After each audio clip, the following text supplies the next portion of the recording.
Plastic pollution washes ashore as UK continues planning vessel salvage. This is from the Maritime Exclusive, and it was published on March the 17th, 2025.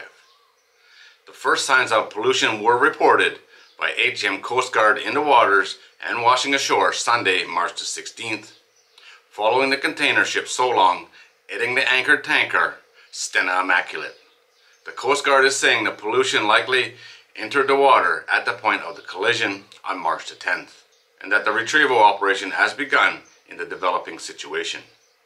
The RNLI identified the pollution reported on Sunday and said that a sheen had been spotted on the water. The Maritime and Coast Guard Agency said an aerial survey confirmed the pollution, which was now being identified as plastic nurdles. Today the Coast Guard is reporting observers have found the first clumps of burnt pellets washing ashore. Nurdles are small pellets of plastic resin used in plastic production. They are sized between 1 and 5 millimeters in weight and weigh less than 1 gram. The concern is that they pose a risk to wildlife and especially challenging to clean up. Sri Lanka dealt with a large-scale cleanup effort in 2021 when the container ship Express Pearl burnt and sank off Colombo, and a large quantity of nurdles washed ashore. HM Coast Guard released pictures of the burnt clumps on the beach. They said retrieval had already started. News of the first pollution came as U.S. shipping company Crowley, which operated the Stena Immaculate under charter for the U.S. government, reported salvage teams had found the damage was contained on the vessel.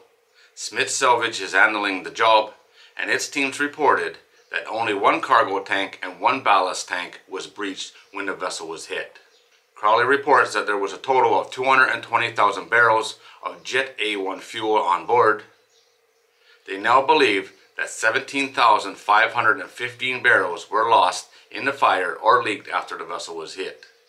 The remaining cargo and the vessel's bunkers are reported to be secure.